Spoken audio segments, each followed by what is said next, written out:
I thought, It was my mother who turns 94 in December wanted to Wow. visit Hawaii one more time.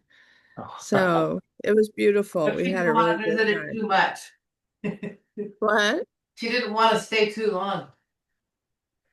Well, part of it, I'm actually glad we got back when we did because of what's happening with the airlines. True, yeah. Oh, I missed that. What's happening? What's happening here? Well, it's lovely. Thank you The for shutdown all is you do causing the for the whole world. air traffic control not to be paid. And so they're shutting down flights, canceling flights daily. And if they don't get this solved by Thanksgiving, this is gonna be a mess. Yeah, it's gonna be a I mess. think they're hoping for us so that everybody can hate everybody even more. Everybody, that's everybody now. I know, I'm not more That's hateful. why I don't even look at the news. I just like to hear it from all you guys because it's just too much. It's too much to hold, you know? I mean, Yeah. there's no SNAP I like benefits that. this month. That's good. I like that. Okay, it's 11:01. Go. Let's just, Okay. we'll do these prayers here on this here sheet. And if you don't have the sheet, just meditate on an assembly of enlightened holy beings who are gathering as we speak, surrounding all of us in all of our locations here as we turn our attention towards the perfection um, of our being, really moving in that direction forever, of course.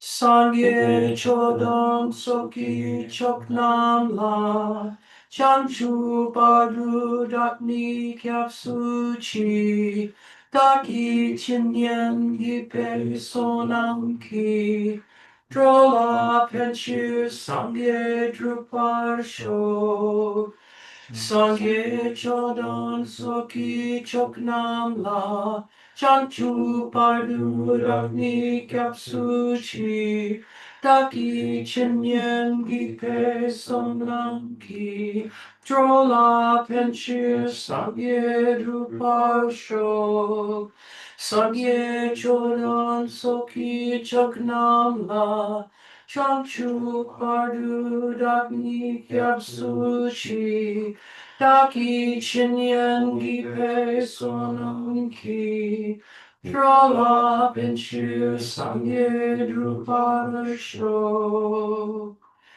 Now, as we say the four immeasurables, just sort of in a general way, with all the holy beings still surrounding you, imagine also surrounded by countless sentient beings in every direction.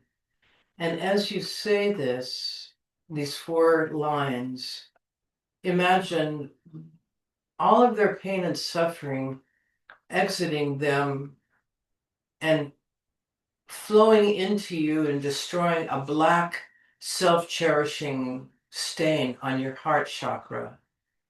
So as we say these, you're pulling that in and simultaneously sending out rays of purified joy and bliss that's then traveling back to sentient beings in every direction. So you're just sort of kind of like a filter.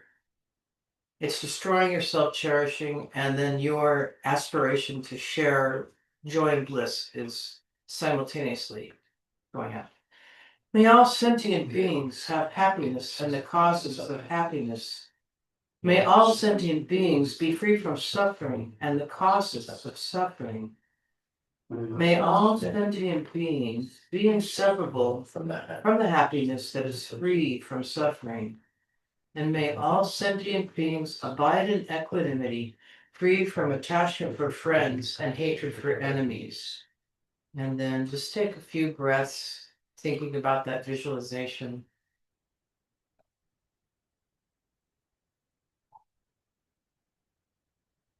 On the in-breath, destroying your self-cherishing stain. On the out-breath, radiating out pure bliss in the form of white light.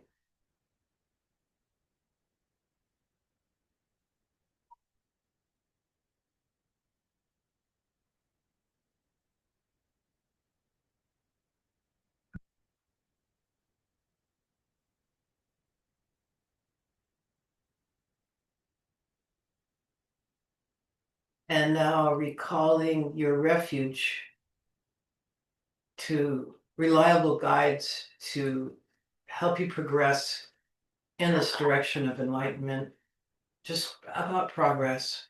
But these reliable guides are surrounding us.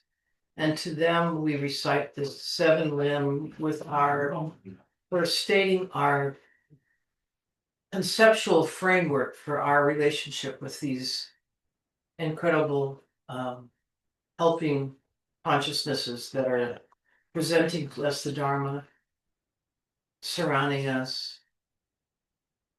And so to them we say, reverently I prostrate with my body, speech, and mind, and present clouds of every type of offering, actual and mentally transformed. I declare all my negative actions accumulated since beginningless time, and rejoice in the merits of all holy and ordinary beings.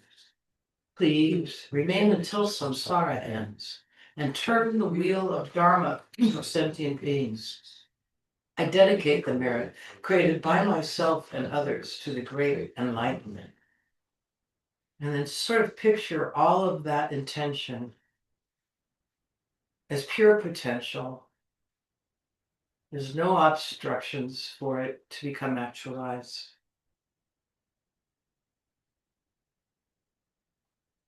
So if you know the mandala mudra, form that with your hands.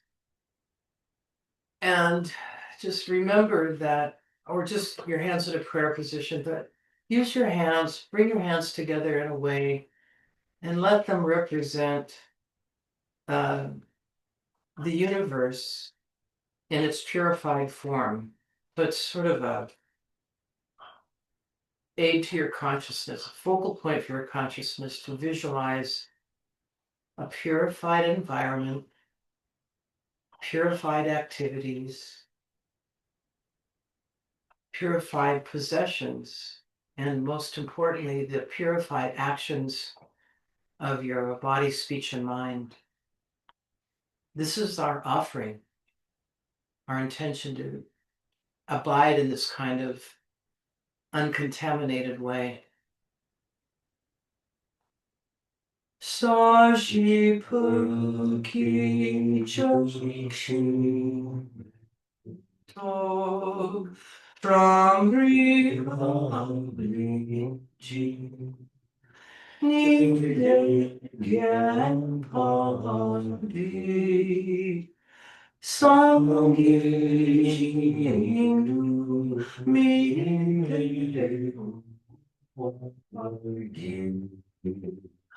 Drokunam Dakshina Chupalisho. And we said that purified cosmos out to all the holy beings. Idam Guru Ratnam Mandala Kamiri. Please accept our offering of this purified mandala. And they're very happy.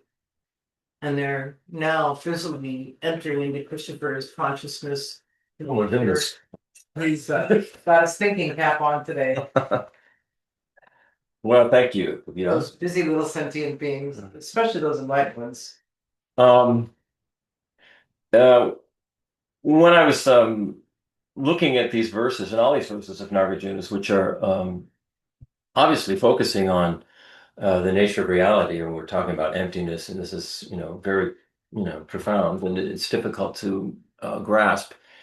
And I wanted to make sure that we don't lose sight of how compassion and emptiness work together. They go together. So we don't forget while we're, studying all this, that there's a huge compassion element involved. So I was looking at Genlam Rinpa. He's a monk who Geshe Rakpa they were at the same time up in Dharamsala up where the monks were meditating in their private little huts. And those two knew one another, and so I feel a connection to Genlam Rinpa. And I was looking at his book on emptiness and reading a section that was about combining compassion with emptiness. And so I put together a meditation based on that, an opening meditation. So this sort of gets us into the teachings on emptiness of Nagarjuna. Sit comfortably and either close your eyes or let your gaze of your eyes soften. Bring your attention inward and notice the natural wish in your heart for the well-being of yourself and others.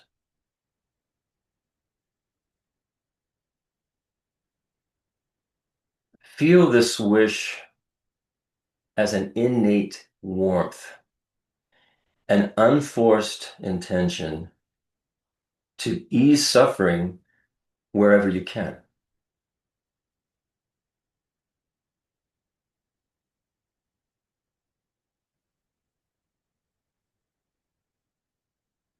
Now, turn your attention to the nature of reality, the wisdom of emptiness.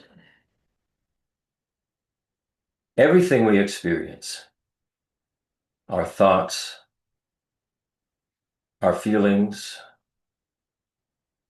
the world around us, appears clearly and distinctly, yet is not inherently fixed or independent in any way.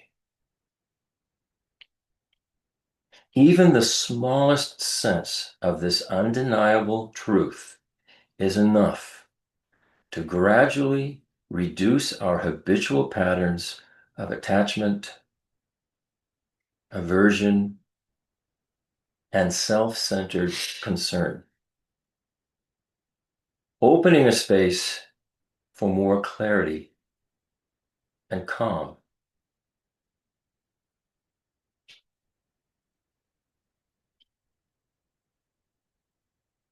Let whatever sense of understanding, of compassion and wisdom that you have come together and rest in your heart and your mind.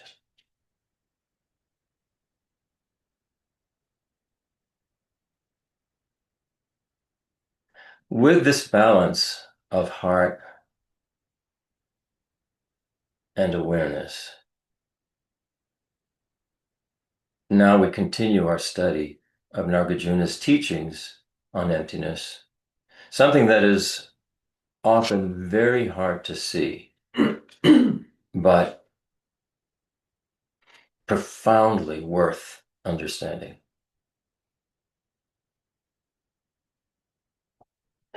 So we'll do a review of last time, which was, if you recall, last time we were sort of talking like Nagarjuna was talking like the world that we see is almost like a magic show.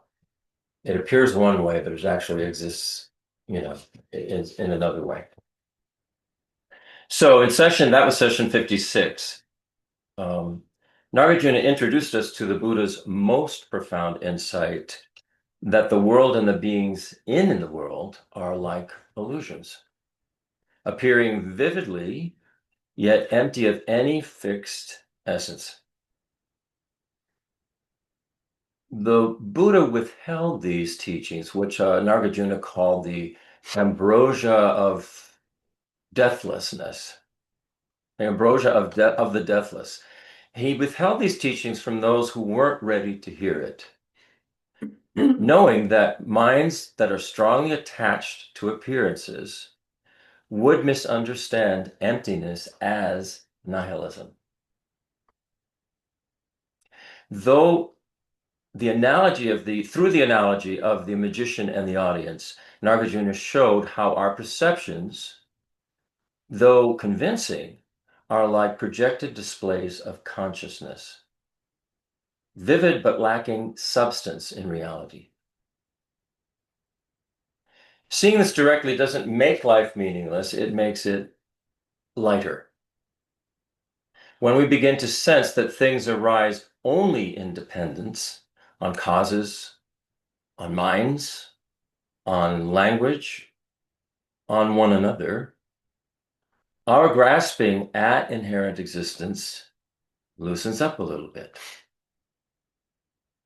Anger, pride, and craving lose the fuel that they have in our minds, and compassion naturally expands because naturally we have compassion. It's where we all want to, it's what we all gravitate towards. As a matter of fact, Genlan Rinpoche said, compassion is the root of all joy and happiness. Now, compassion, of course, needs wisdom. Otherwise, the compassion, as we know, is all over the place, very unstable.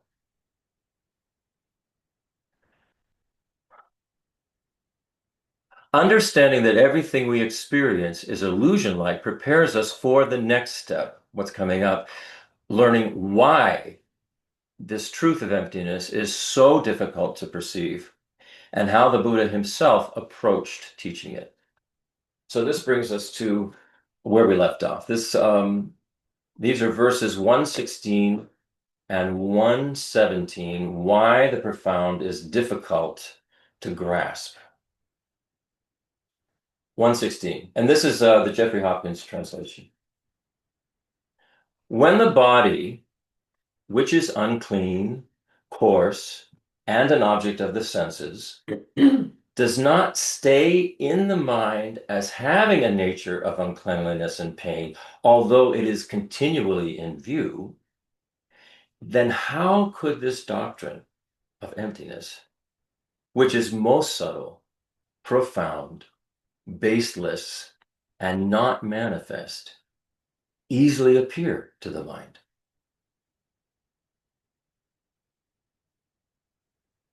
So even when we can clearly see the body's imperfections, the body is constantly in decay and very messy, as we all know, that insight of the body being constantly decaying, constantly messy, constantly, changing, that rarely sticks in our mind. So how could the deepest truth, subtle and invisible, stay in our consciousness without continual practice? So the mind holds on very tightly to certain kinds of perceptions.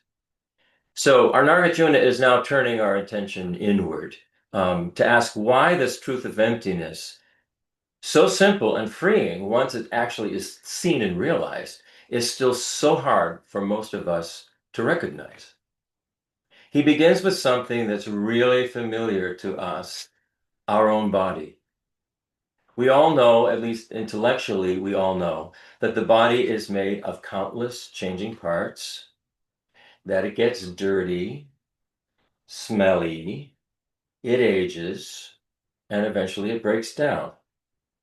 And yet, even though we see this clearly every single day, probably every single hour, we keep imagining that our body is pure, it's permanent, and even it somehow is me.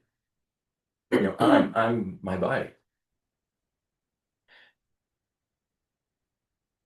So every day we scroll past reminders of impermanence.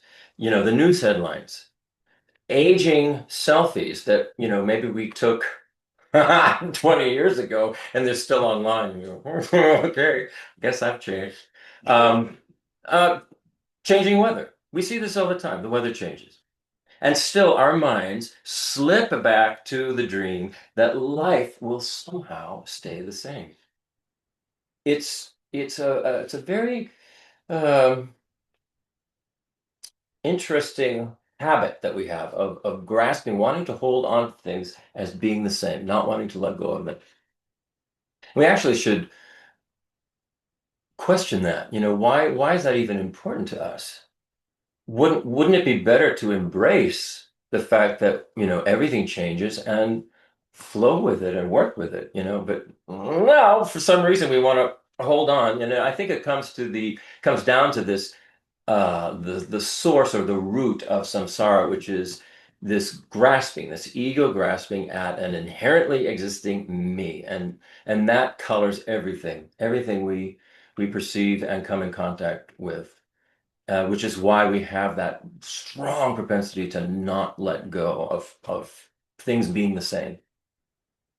So if we can't hold on to a simple truth that we can see with our own eyes, like the body changing, how could we easily grasp this far more subtle truth that the self, the world, and all things are empty of inherent existence? Nagarjuna is reminding us that our minds are deeply conditioned to cling, to grasp. And what we will cling to is what's pleasant. We cling to pushing away. You could say aversion is a kind of clinging. We don't want this. We're clinging to the idea of it must be perfect. I must be happy all the time. So we push away any kind of aversion, anything that's painful. And we cling to the illusion that we have of some kind of control over the whole thing. I mean, this is how we get into such terrible arguments with one another, like my way or the highway. We all want to control our particular situation and everything around us and the way everything is, and it's impossible. It's impossible to do that. So that's why the Buddha, after he first became enlightened, he stayed silent for a little while. I think they say it's something like 49 days. Because he realized that unless the mind is ready, and that would mean the mind would have to be open, the mind would have to be stable, sort of steady and stable, and we'd also have to have a kind of humility. Not this like ego pride that says, I know better, I know what's right. We need to let go of that. We need to be open. So the Buddha knew all of this, and that if he just came out and said what emptiness was, that it would be completely misunderstood. So what he had to do is he had to find a way of explaining it, and it's took him a while. I think that the story is that there were some devas or something from higher realms, because the Buddha was saying this thing of non-duality, this idea of emptiness, the way things actually exist is so radical and so profound that I don't think there's a way for me to actually explain it to the average grasping ego-centered being in samsara. And the story is that these devas or god type beings from the higher realms who were still caught in samsara, they spoke to the Buddha and said, no, you've got to do this, you've got to try, because we have such a problem, and we will not fix this problem if we can't find a pathway to solve it. So please, please, please try. And so this made the Buddha, according to the story, I remember being told by Lama Pasang and Geshe Drakpa, made the Buddha rethink this and find a way to explain this. So this was his first teaching then, the Four Noble Truths, of course. And he opened up with, hello, everybody, I recognize it. There's suffering. It exists. Let's just start there and then move from there. So he stayed silent, knowing that the medicine has to fit the patient. It has to be appropriate for the patient. You can't give patient medicine that will not work for them. It has to be something that's going to work for them. So this verse reminds us actually of the Buddha's deep compassion and discernment. He didn't withhold the teaching out of secrecy, but out of care for others. Emptiness, the idea that things exist only through dependence and not on their own, can feel really disorienting at first. To a mind that's clinging tightly to me and mine, which is all of us, it can even sound like annihilation at first. It can be mistaken. So the Buddha had to be very, very careful not to let that mistaken idea come across in anything that he taught. So the Buddha waited until he found an appropriate way of presenting emptiness for people who were ready to hear it. Not everybody is ready to hear it, nor not everybody wants to hear it. It's like, emptiness. I'd rather, have a nice meal and go on a trip.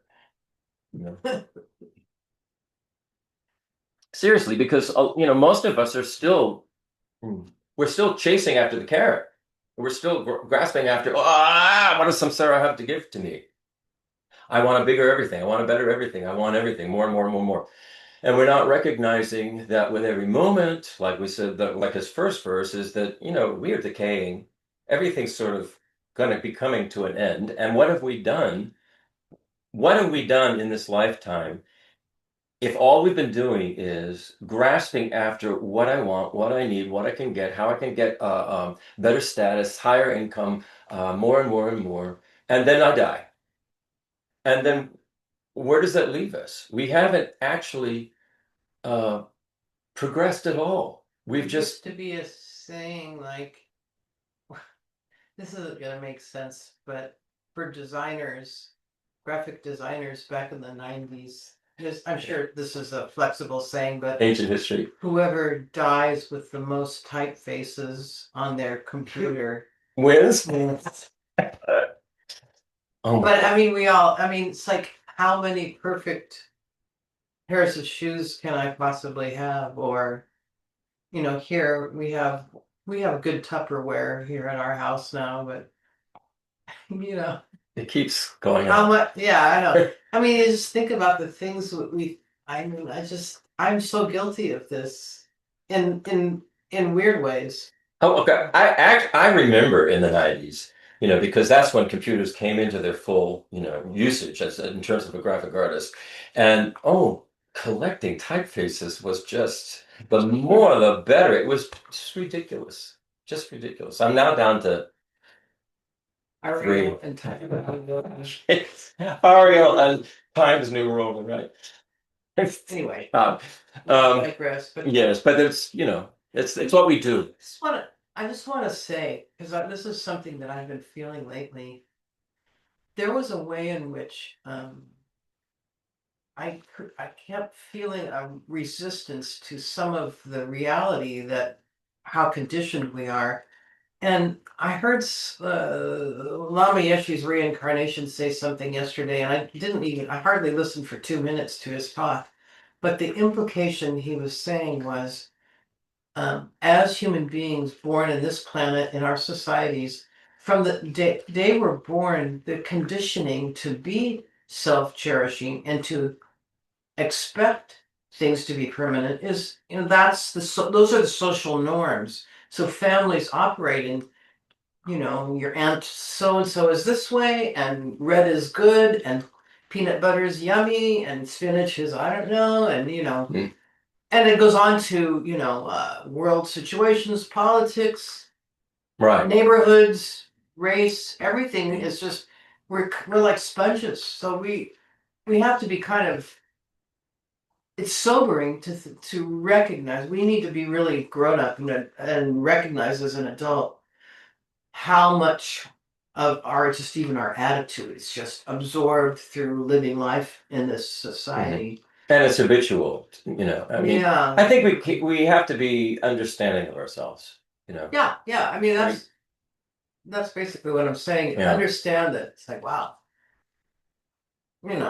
At some level, anybody who comes to Buddhism, at some place in their heart, they know something's not right. But No, something's not right. And then, we have the double jeopardy in a sense. So we recognize, through my whole life, I'm constantly being conditioned, not only by my family and my coworkers and the social situation, but the various kinds of media and content that I consume.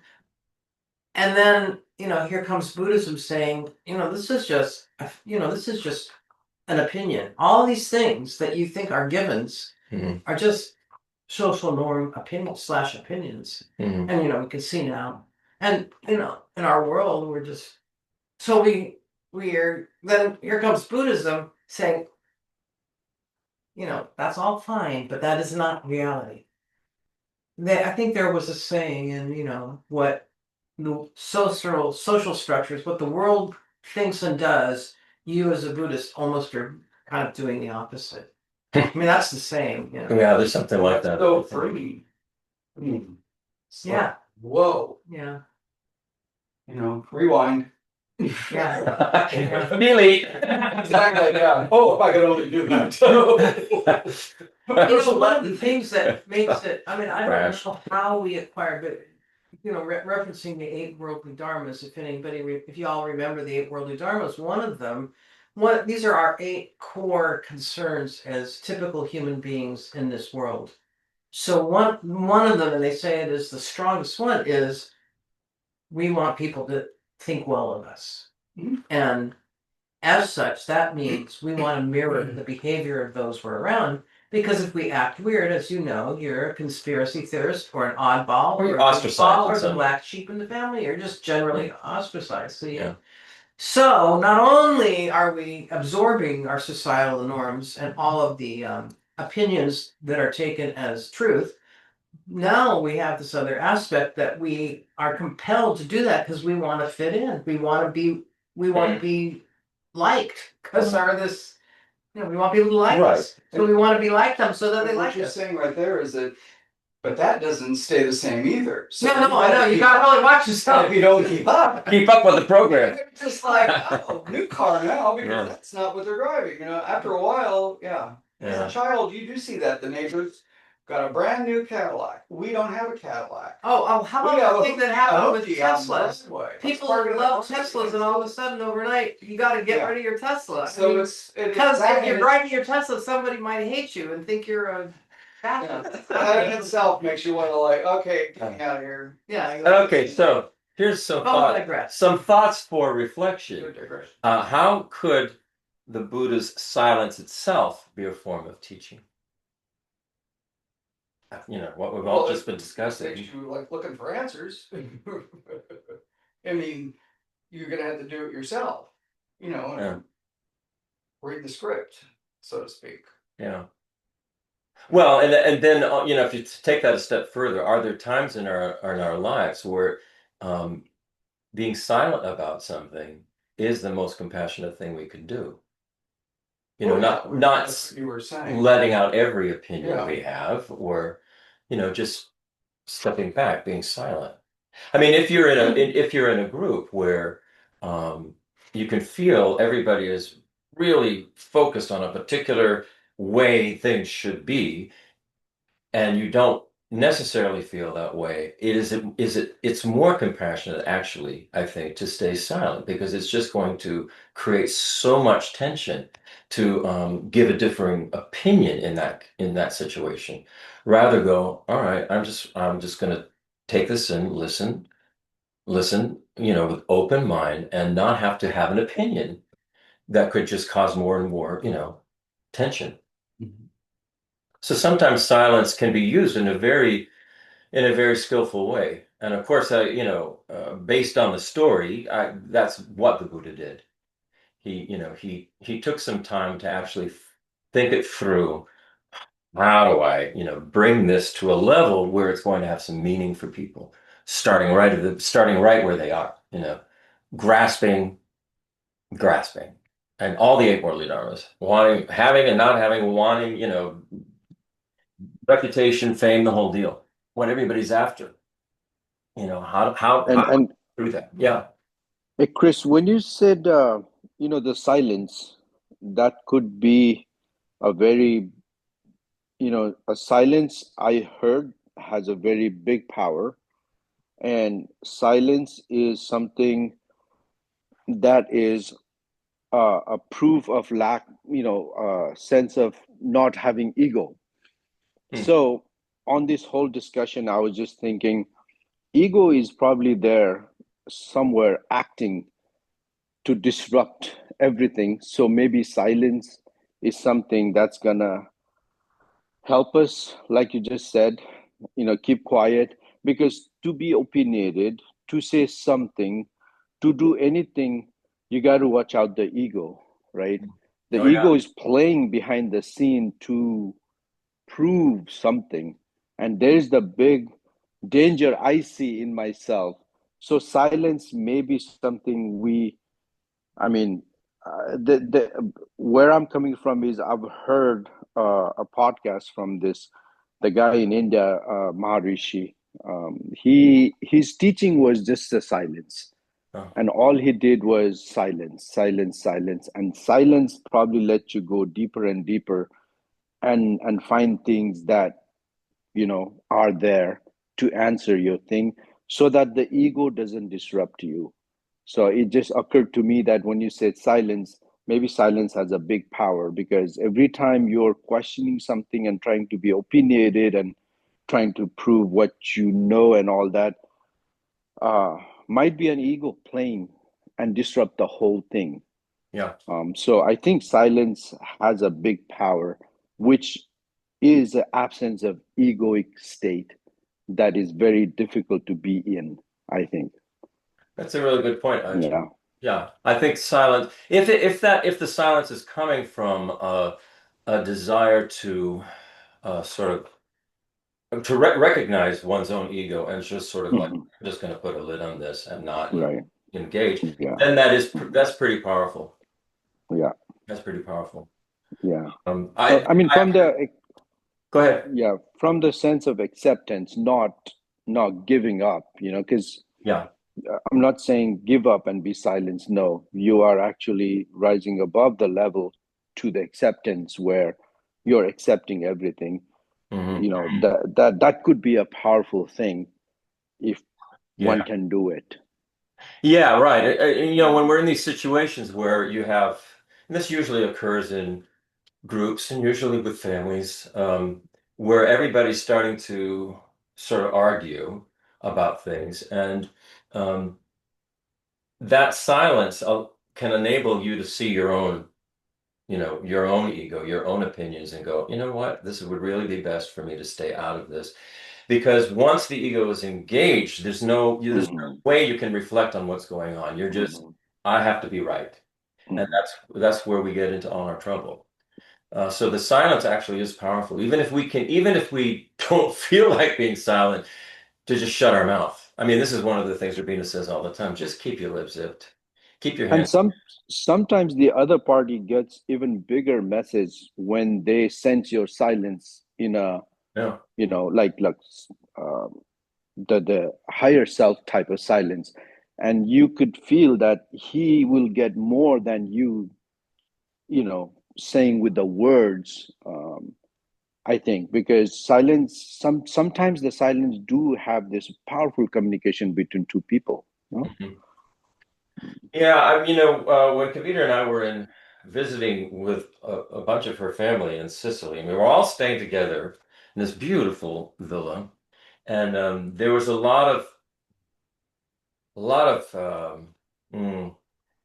frustration and anger and things about the world situation. And I just really stayed quiet. I didn't really engage in that. And finally, the host, with everybody there, sort of put me on the spot and says, "We want to hear what you think. What do you think about this?" And so I was just very honest, and I said, I think currently society is being manipulated and playing both sides against the middle, and what we really all want the same things. So I spoke from my heart, and I spoke truthfully for me, and it wasn't it wasn't anything that made anybody want to fight. They just went, "Oh, okay." I don't think it changed anybody's mind, but I at least didn't contribute to the frustration. Whole different. We Yeah. can go off on a tangent on this one. Well, we shouldn't go off on too much of a tangent. It doesn't have to do with reality Yeah. and our general understanding of what Nagarjuna is Right. trying to show us. But our understanding of what we experience all the time, we need to. That's what It shows what we're we're doing. attached to. Yeah. Well, Right. basically, this is a elaborate set of attachments that we deal with. Right. When it comes down to me, then we're very attached to me and I being right. And there it goes. All right, so now let's go to verses 119 and 120. And these are he's talking about the dangers of misunderstanding emptiness. And here's Jeffrey Hopkins' translation of the original. This doctrine, wrongly understood, causes the unwise to be ruined because they sink into the uncleanliness of nihilistic views. Further, the stupid who fancy themselves wise, having a nature ruined by rejecting emptiness, go headfirst to a terrible hell due to their wrong understanding. So that's his translation. Here's a sort of a modern rendering of that. If we misunderstand emptiness and what Nagarjuna is talking about, or the Buddha is talking about in terms of emptiness, we can fall into despair, a very low sinking state, and we can think that nothing matters, just nothing matters because it's all empty. And if we reject it, the opposite, if we reject it arrogantly, thinking we know better, thinking we already know what's going on and emptiness is just stupid, then we close ourselves off to the Buddhist path entirely. So there are two dangers there. Being arrogant, thinking that's just a bunch of bull. I know what's going on. I know what is important in this world, and I'm going for it. That's only going to end the way it always does in samsara, is in suffering and happiness, unhappiness, loneliness, depression, you name it. Or even worse, attack and all kinds of horrible things that can go on.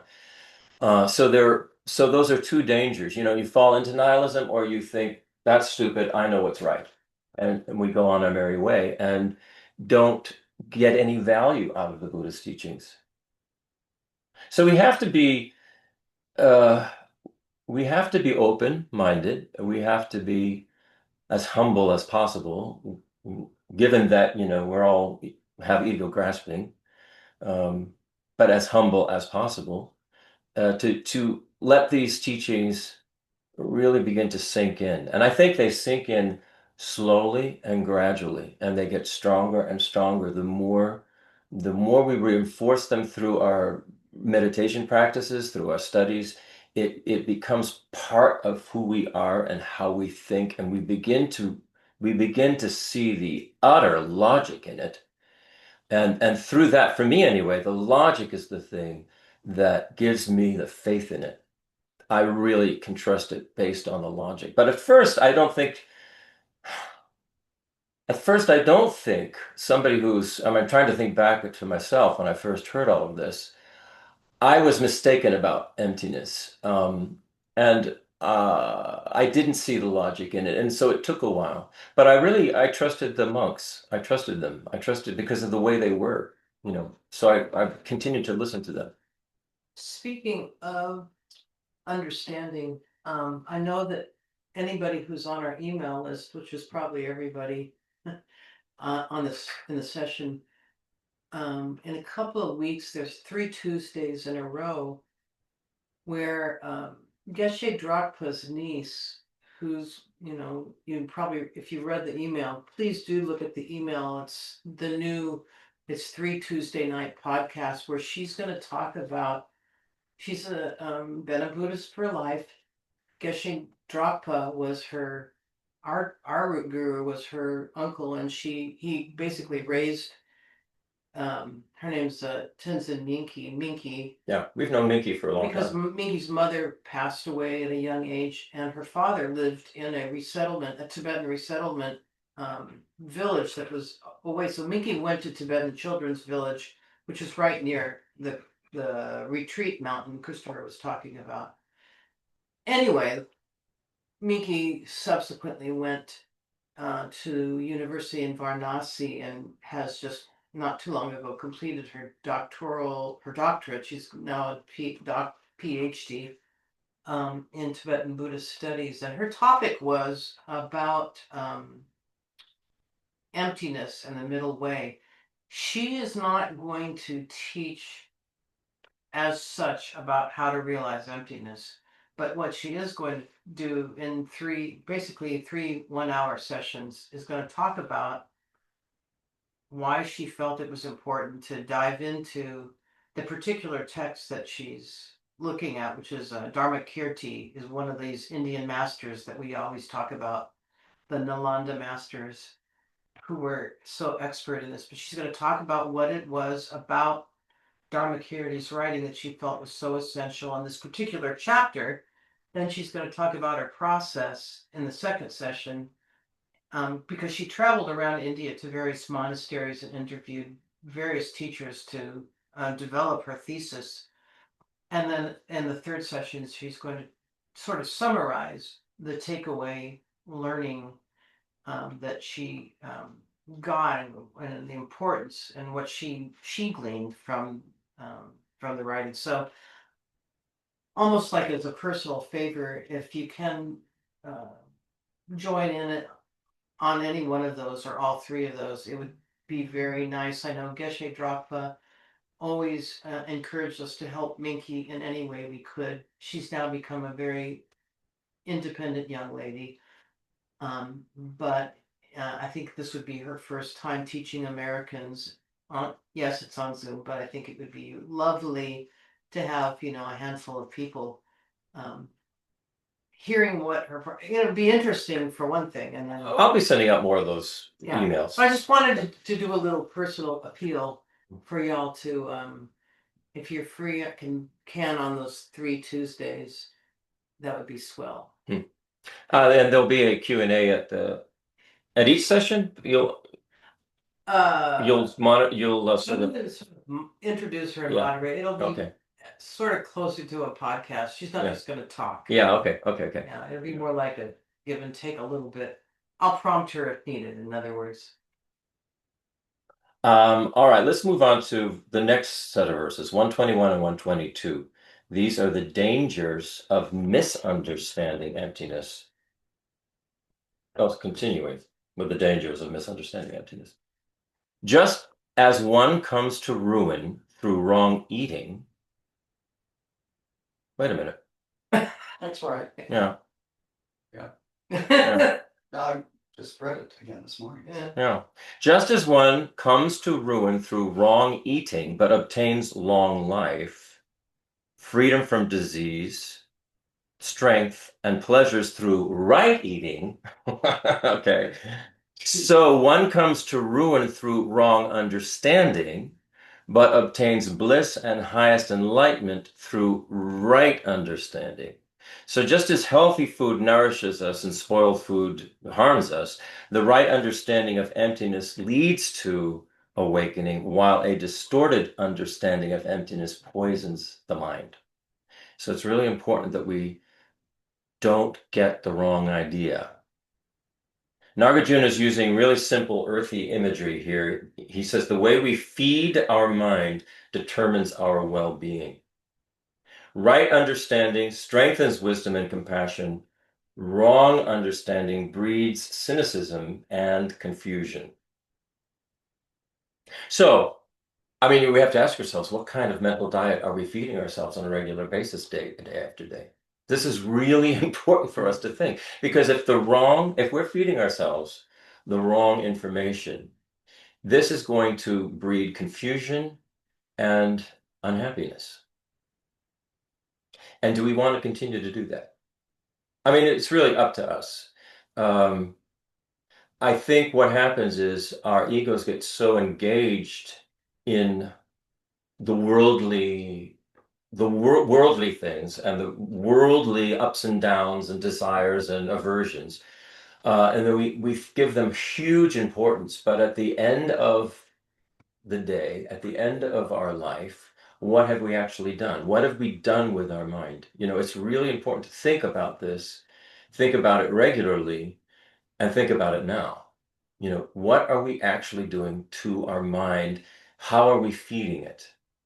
What kind of information are we allowing to take hold of our mind? And that's just something for each one of us to look at.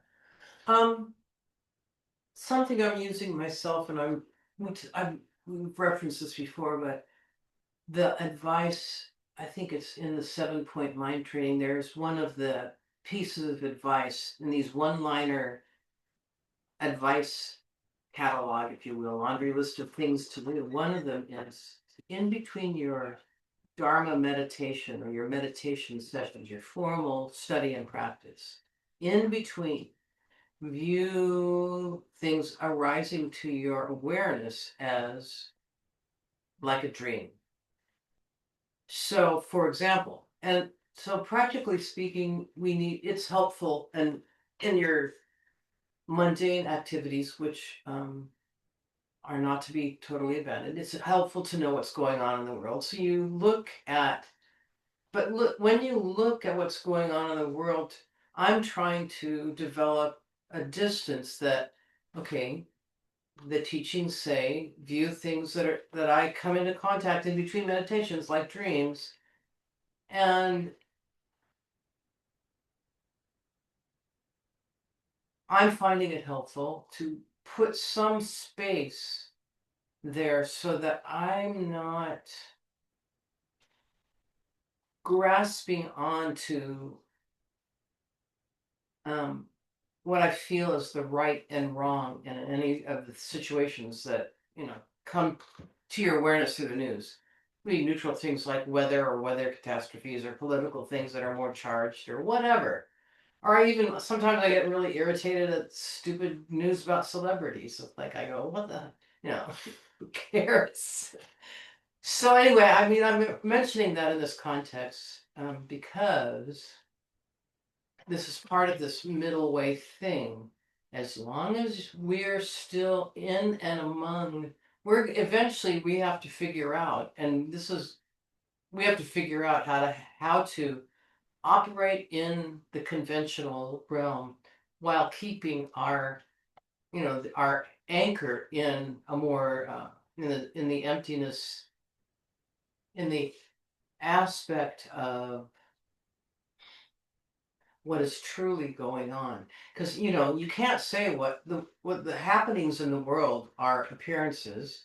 They're arising due to all manner of conceptual machinations, good and bad.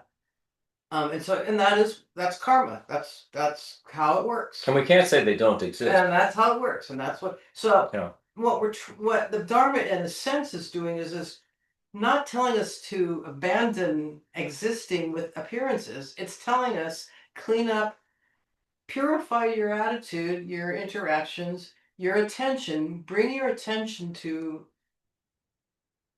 altruistic things, truth, to beauty. Make things beautiful, altruistic. Be kind. Keep things beautiful, clean, and orderly. Build that kind of karma. And in the meantime, but if you keep dragging yourself into the dogfight, you can't also build this beautiful True. Yeah. direction for all beings to enjoy. So we do need a little bit of, especially at the beginning, we need a little bit of quiet time or protected space, you might say, in order to let the teachings of the Buddha really become instilled within our mental continuum and begin to build up a pattern of thinking and speaking and behaving. Really, really important that we allow ourselves the time and the space to do that. It doesn't mean don't look at the news, but it means don't go to it all the time and just have that filling your mind and your thoughts and your speech and your everything, talking about what's going on in entertainment or going on in the news or what's the latest movie, whatever it is. Give yourself some space to really grow these uh, really life-changing concepts. Starts out with concepts. I think too, in your mental something continuum. That I look for in my own thinking is to catch myself if I start thinking, okay, that's the Dharma, but now back to the real world. Right. That's an indication that I've forgotten the whole point. I think that's a phase we go through. That's a place we come to where we go, you're spending a lot of time on the Dharma, we're spending time, and that's okay. Well, Dharma's great, but This is the real world. This is what's really going on. So what we need to do eventually is bring the view of the Dharma into how we view what we're calling the real world. Nagarjuna is calling the what we magic. do, right? What we do, but also how we view it. So when we look at the news, we don't have to view big, bad, ugly politician here, wonderful, wonderful politician there. We go, wait a minute, wait a minute, wait a minute. These are all just human beings like me and everybody else, conditioned, have their habits. They're self-grasping just like me and everybody else. And here's this play going on of all of these consciousnesses working this way. Can I look at this more with a view of compassion? Can I look at this with a view of emptiness and not be triggered by it, but actually have a desire to be a benefit triggered by it? And that's where the Dharma can really help us. It can really change the way we view the world, which is no small feat. The Dharma is an amazing thing if you really take it on board. And like I said before, the way to take it on board is use your logic. Does it make sense? If you really look at what emptiness is talking about, it is undeniable. But you have to really look at what emptiness is talking about. So let's okay.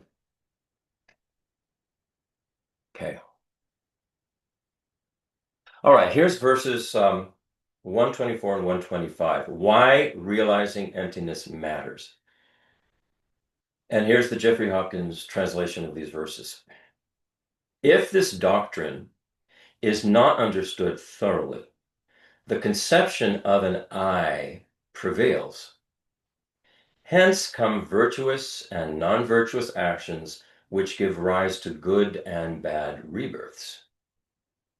Therefore, as long as the doctrine removing the conception of I is not known, take heed of the practices of giving, ethics, and patience.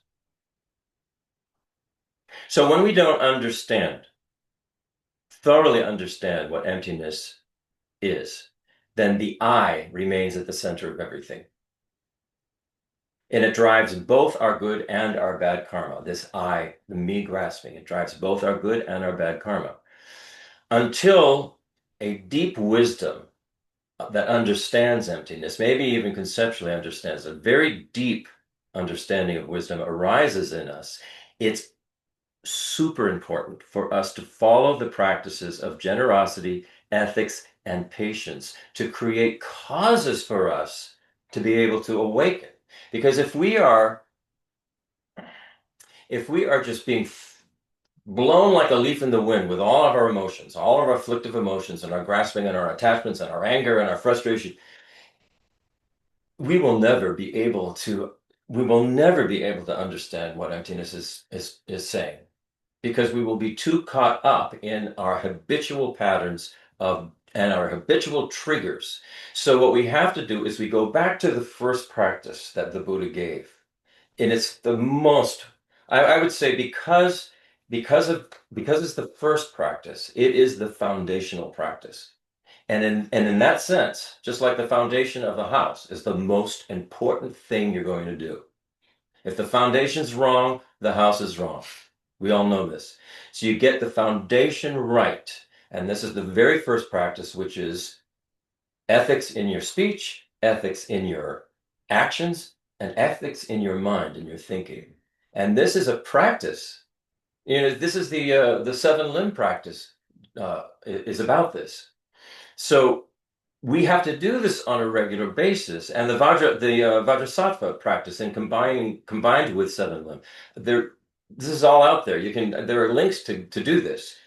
If we do this on a daily basis, we are going to see a change. We're going to see a shift occur in the way we actually think, in the way we actually begin to speak, in the way we behave. A shift is going to occur because what we're doing is we're clearing our mental continuum of all the garbage and we're replacing it with stuff that is actually totally in alignment with reality. And it makes sense. So this is the very first thing we have to do. It's foundational. If we don't do it, we're going to miss the boat with emptiness. I'm just saying this now. If we don't do it, we will miss the boat. in terms of understanding emptiness. We don't think that. I didn't think that at first. I thought, this is like the Ten Commandments. Been there. I want to get to the good stuff. That was my first thought. I want to get right to the good stuff. And the good stuff, was there, but I couldn't really, it wasn't making as much sense. It wasn't as clear to me until I began to actually do the ethics practices, because we have to clean up our mental continuum. Otherwise, there's just too much garbage in the way. So that's a very important it's a very important stanza there, and why realizing emptiness matters. Read it again. When we don't, if this doctrine is not understood thoroughly, the conception of an I prevails. Hence come virtuous and non-virtuous actions which give rise to good and bad rebirths. Therefore, as long as the doctrine removing the conception of I is not known, take heed of the practices of giving ethics, patience, and generosity. Is that saying until you realize emptiness, practice generosity? Yeah, until you keep practicing, Okay, thanks. because that is going to help you. Like I said, it's going to clear up all of the confusion within your mental continuum. Okay, yeah, okay. We can't. We're going to misunderstand emptiness otherwise. Not long ago, I mentioned to Geshe Nima in a Zoom call, I guess, that I was frustrated that I still haven't realized emptiness, and I think that's the way I put it. I haven't had a realization of emptiness. No, I feel like I intellectually understand it. And he said, well, that's because you don't have enough merit. And where does merit come from? What is that? Yeah, right. All these things you Yeah. do. Right. Merit comes from generosity, patience. I mean, you're developing your good quality. You're developing your good qualities. Basically, you're saying that's because you're What? nothing. Okay, Nagarjuna is very practical. If we can't yet dissolve self-grasping, we can still shape a better mind through kindness, honesty, and patience. Think of it like emotional strength training. These virtues prepare the mind to glimpse selflessness when it's ready. I will say I decided on a new way to gain more patience and understanding. And what was the other word you used? Generosity. Generosity. Yeah, I started golfing with Tom, and you know what? I suck so bad I don't care. Isn't that great? What he does. So it's a very good example of Yeah. attachment and ego, and I just don't care. Yeah. It doesn't matter to me. Yeah. It's Like beautiful. 10 shots to get to the little hole that you're trying to sink the ball into, but no. I think I would take more. I wouldn't carry Well, it. that's fine. I Yeah. mean, but I think there is a That's pretty you cool. tend to sort of give up at a certain point and say, okay, well, it depends on how many people are playing behind you. Oh, that's true. They got their But it's one of the watches. most, I've always thought it's one of the most frustrating games ever invented for people, and I never wanted to play it because I thought it was extremely frustrating. And so I've now started a little bit to play with him, and it's extremely frustrating for him, but not for me. So you're actually finding that a good practice. While you're playing golf with him tomorrow, would you please remind him that he's supposed to be starting our bathroom project here? Should I text him and say, I know you're busy playing Well, golf you could, with because Brian. he's you should tell him that. Because I don't know, maybe he's independently wealthy Okay. and he doesn't. I'll, Let's. this is a contract. Let's get out of this we business. both know. Sorry, we don't. All right.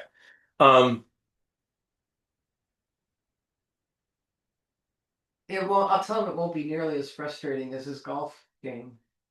Okay, this next verse or set of verses is to me even more important than the last one. It builds on the last one, but this is the big one. The power of virtuous motivation. These are verses 126 and 127.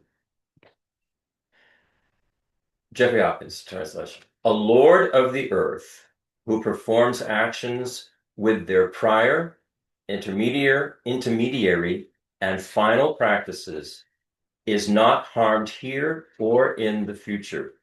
This is going to take explanation, don't worry. Through the practices, there are fame and happiness here. There is no fear now or at the point of death. In the next life, happiness flourishes. Therefore, always observe the practices. So when our actions begin, continue, and end with a good motivation, this is the thing that's really, really important. Then we live without regret or fear, now, in death, and beyond. Motivation is everything. Our intention is everything. Before we act on anything, anything we do, we set our intention. While acting, we stay mindful of our intention. And when we're finished, we dedicate the benefit of that action to all beings. So this is the 3-point structure and strategy of ethical action. The 3-point structure and strategy of ethical action. You start with an intent to be of benefit to all beings, if possible, an intent to be of benefit, no matter what it is. Then while you're in that action, you are mindful of that intent of being of benefit, no matter what that is that you're doing. And then when you finish with that action, you dedicate the merit, you dedicate that intent, that benefit to all sentient beings. 3-point structure and strategy of ethical action. This is a practice we should all be doing and can all be doing. Motivation's everything. So even on social media, where, the way you say something and the timing of when you post it and all of this stuff is so, so important and shapes the outcomes. The same rule applies. Before you post anything on social media, get your intention straight. Whatever you're posting, you want it to be of benefit, not of harm. You want it to be of benefit. Then while you're posting, think of that, maintain that intention while you're posting. And then when you finish posting, dedicate the benefit of what you did and then just let it go. Just let it go. Yeah. So, one of the things that is of the multitude of paradoxes that we have addressed in this, that I struggle with is we wish to act for the benefit of others, but there's a degree of ego associated with the idea that we understand what benefit would be for others. So I'm trying to reconcile that little paradox because intention, right? Fair enough. As Rabina says, a thief needs Mindfulness. So they're intending to be mindfulness, right? Yeah. So we have a similar intention to be mindful. How to address the concept of over depending upon my ego or self-inflated ego to know what would be of benefit, which ties back to the initial conversation about silence. Mm-hmm. That my silence I perceive to be of benefit when the group may benefit actually from your wisdom. So I'm wondering about how to think about through that. I think we just have to do our best. We have to be sort of fluid because you're exactly right. There are certain things you could say to somebody, even though you were intending to be a benefit, that it would trigger them in some way. So I think we have to be very, very mindful and sensitive to who we're with and where we're speaking and acting, and but always keep the intention, always, no matter what. No matter what, I want to be of benefit. However, it's going to benefit, this person, I don't really know. Or this group of people, I don't really know. But it is my intention to be of benefit. It's not my intention to be of harm. So I think that's also where silence comes in again. I mean, it's just sort of pausing before we do something. Yeah. It's not just staying silent and not saying something so that other people don't get offended or whatever, but just pausing to think about, is this really a good intention that I have, or is this an intention that just helps me in my arrogance or whatnot? Yeah. Right. That's a really good point too. Humility is. Yeah, pausing though, like you said, and you were saying like pausing too, weren't you? I mean, it's just so that we don't rush into it thinking, oh, I know what's best for everybody. Well, that's ridiculous. I mean, unless we were omniscient, we don't know. This is why the Buddha would give different teachings to different people. This is why Lama Yeshe, he would be harsh and wrathful with certain individuals and the sweetest, most kind to other individuals because he had the ability, which I don't have, to really size somebody up very, very quickly and know if I act this way, if I act in a wrathful way to this person now, this is going to benefit them down the road. And in every case, when we've been reading this book about Lama Yeshe, which is written by his students, not by him, by his students, every one of them says, I didn't know it at the time, but that was so helpful. That he was so hard on me, that made such a difference in my life. Or others would do the opposite. They were so tender and in such a low point that him being so kind to them really made them feel like they were somebody and had some worth and could really do something with their life. So it's an individual thing with every situation we're in. So like posting on the internet is very difficult because everybody's going to look at it. So you just have to have a very general intention. May this be of benefit, and I don't want to harm anybody with this. So it may mean not posting at all. I don't know, but it's what we deal with. I was sort of thinking your question is something parents must ask themselves all the time. And it seems like we're just left with whatever actual wisdom we have, and you take your best shot. I mean, what? Well, unless we were raised. I see. You introduced your question with a statement that you were concerned that there was too much ego maybe there was ego in your intention to help or your wish to help, and maybe but I think, which is admirable that you're worried about such things. Yes, but in the idea of the intention of being of benefit, right? We all have limited ability to absorb information based on our six senses. So we have an incomplete understanding of any given situation and anybody at any point in time. So squaring the I wish to be of benefit as if I could be as if the presumption that I could be of benefit to anybody in any given situation, let alone then say something or act something in that. I'm just wondering how to square that because I connect very deeply with the idea of wanting to be of benefit, but square that with who am I to know what's a benefit? Right. Well, I go back to what Claudia said, think twice, speak once, because it may, I do believe all of us are psychic in some way. We can pick up things from people, even from body language. So if we're very, very mindful of that, then we can maybe feel like this wouldn't be, the right thing to say or the right word. Sometimes words are triggers. You use the wrong word and it triggers somebody. You don't intend for that to happen, but it happens. So we have to find it's like walking a tightrope. You have to find where you can just find the right balance to not piss everybody off, but, just not say anything, because So kind of like the middle way. yeah, but and it doesn't always have to be something we say. Right. It doesn't have to be speech. It can just be a vibe that we have, that we're welcoming.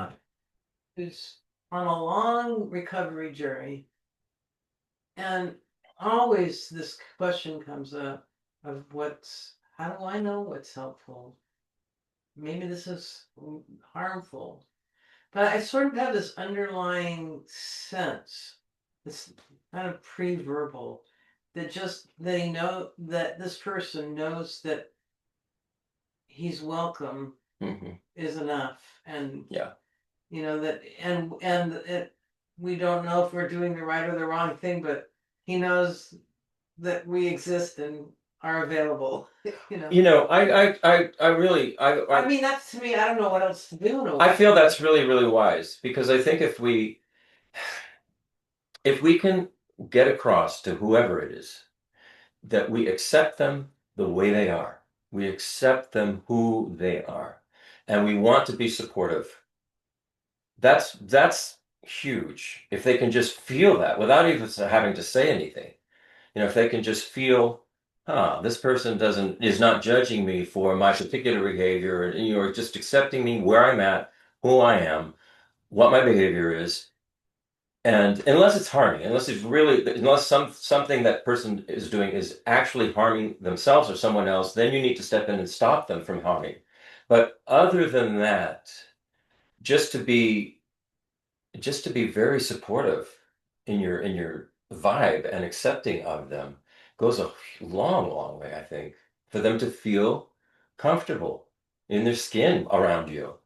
This sounds sort of like a paradox, and maybe I'm just fooling myself, but I've had it happen a lot where, with particular people.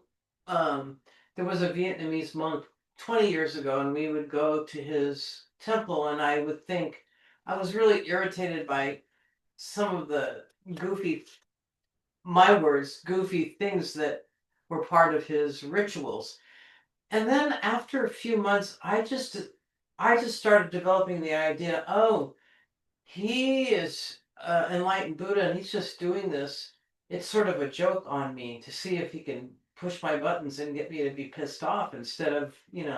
And so the more I started thinking about that, and you can do this with individual people, somebody in one's family that's always irritating, and you just kind of, they know exactly what they're doing, and it sort of becomes funny. And honestly, over time, it did become funny to me.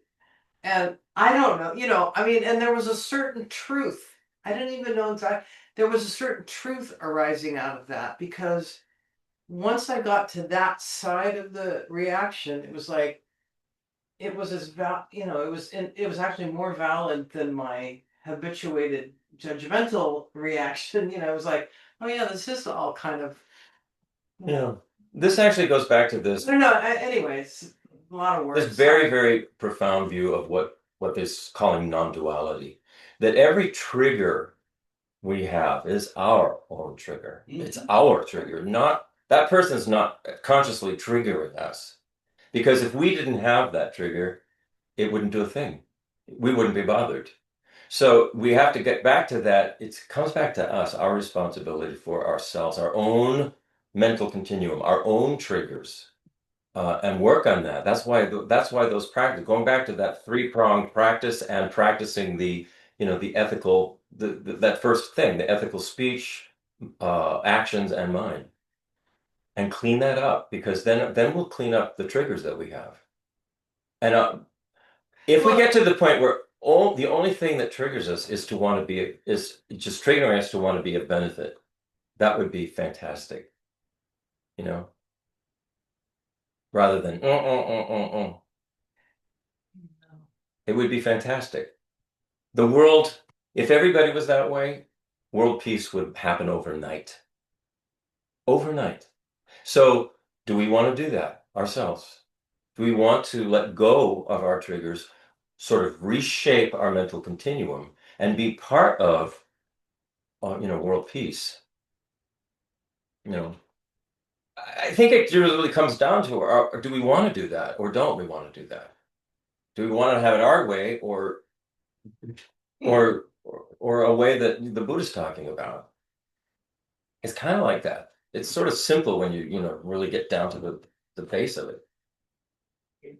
But it's difficult. Listening to the two of you now, what just arose to me was in part that paradox of ego and being of benefit is perhaps wrapped up with the intention of being of benefit in that you wish to solve something for somebody, as opposed to simply knowing that you're there for someone who needs a safe space, as opposed to trying to solve Right. that That's a good addiction. one. Right, Wow. right. Right?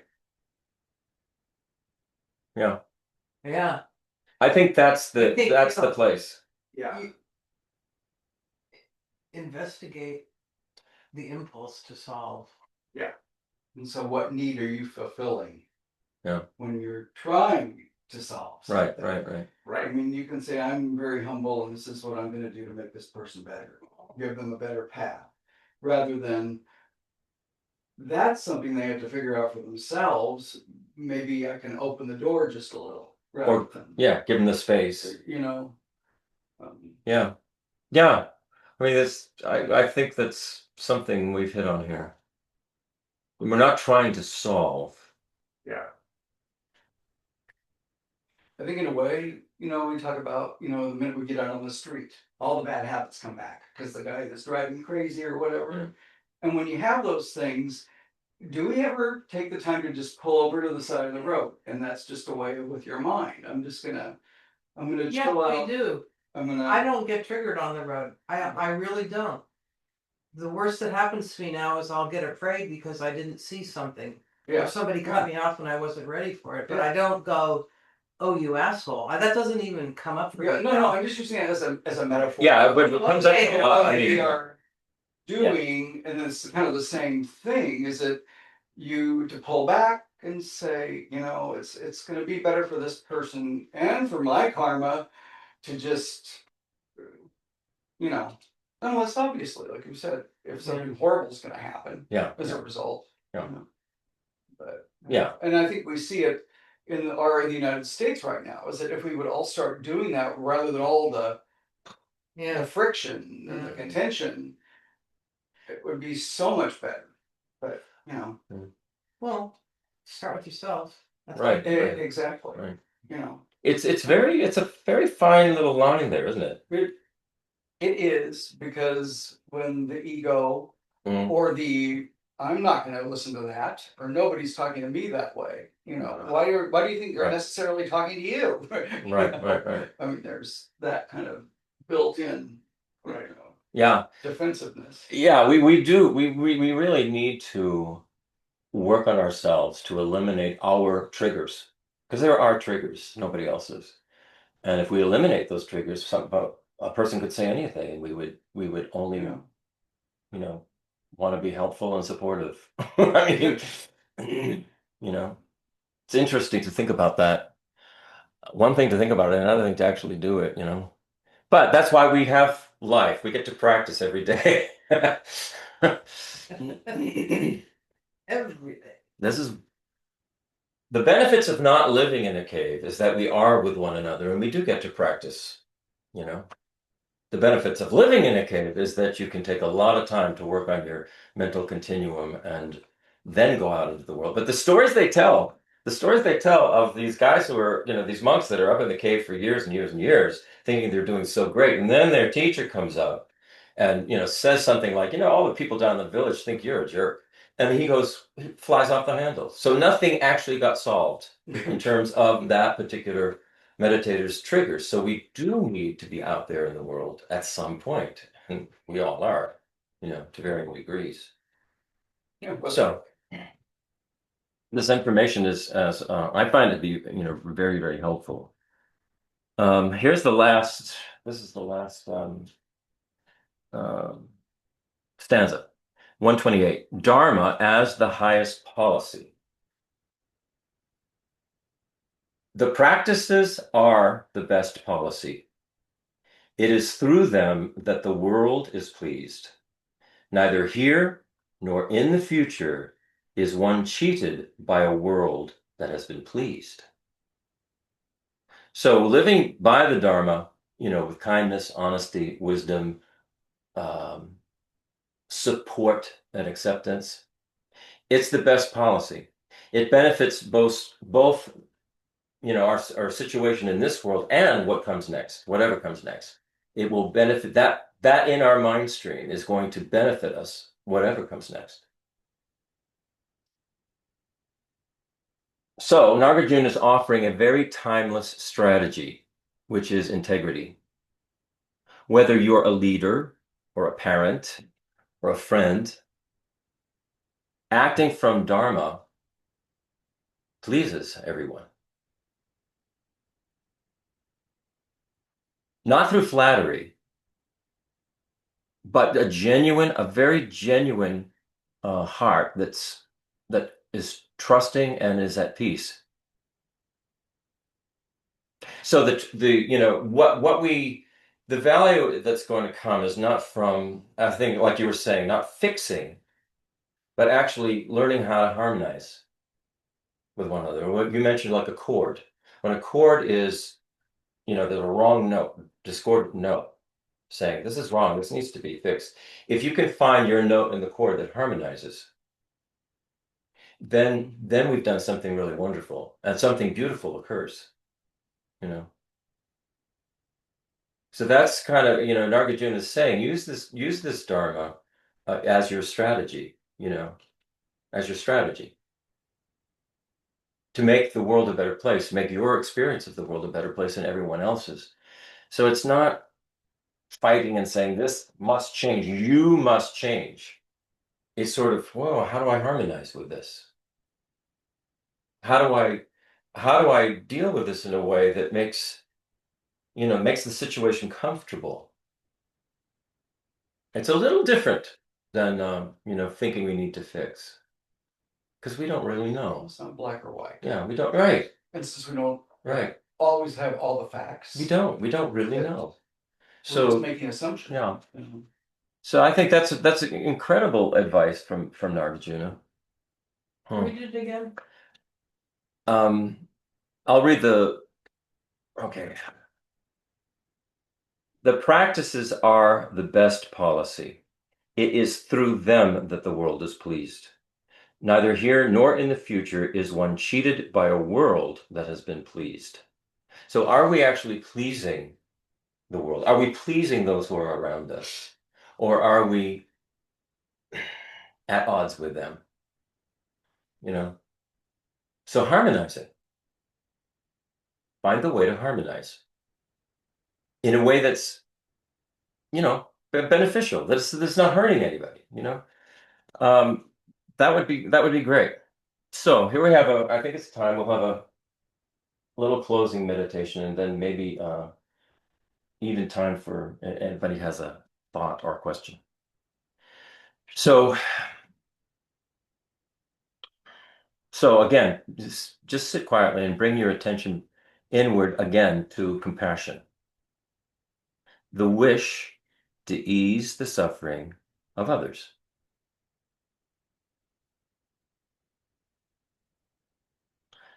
That's really what we want to do. I mean, harmonizing is a result of the wish to ease the suffering of others. Feel that compassion in your heart. Like I said before, Genlam Rinpa says, compassion is the root of joy and happiness.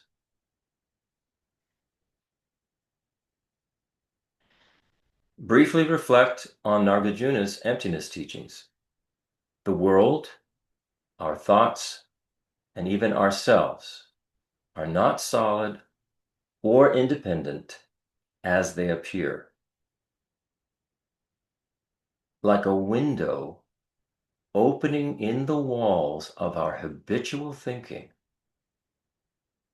this understanding gently softens the strength of our attachment, aversion, and sense of a separate self. This is what emptiness will do, a realization or understanding of emptiness. So we let our awareness rest in this balance of compassion and insight.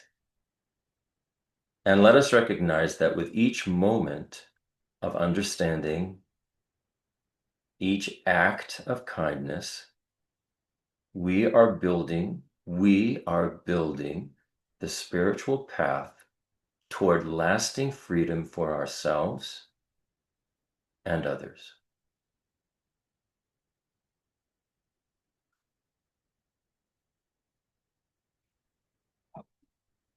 So any final comments from anybody?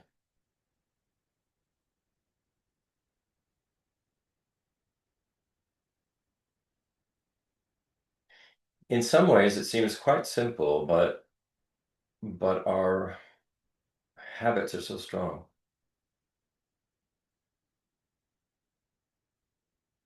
Yeah. So my take from this, the most important thing are those initial practices. Do them. Do those practices that have to do with ethics, because it will change who you are. And then the emptiness thing will be much easier. Okay? Closing prayers?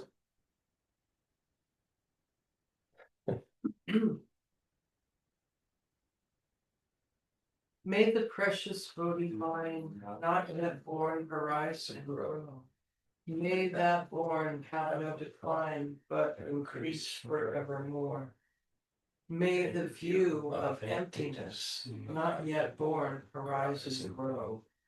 May that born have no decline, but increase forevermore. In all my rebirths, may I never be separated from perfect spiritual masters and enjoy the magnificent Dharma. Completing all qualities of the stages and paths, may I quickly achieve the state of Vajradhara. May anyone who merely sees or hears, remembers, touches, or talks to me be instantly free from all sufferings and abide in happiness forever. It is only from the kindness of my Guru that I have met the peerless teachings of the Buddha. Thus, I dedicate all merit so that all sentient beings in the future may be guided by kind and holy Gurus. You'll leave it there. Dedicating the merit, right? All that merit field goodness and glowingness goes into the open lotus at your heart, which gently closes and keeps it there while you go into your mundane life. Keeps it there till next time. Mundane life. Wow. What a way to end the session, huh? Go to your I mundane guess life. Conventional. Beat cake while they're at it. I guess the word conventional. I'll play both with that. Sorry, I didn't know that was a trigger. Oh, we're doing well. Okay, so Chance for okay, it's time. Thank you, everybody. Thank you. Thank Bye you. bye. Thank you. Claudia. Love seeing you all. Okay. Bye bye. Okay. Stop the recording. Stop recording. And- Yes.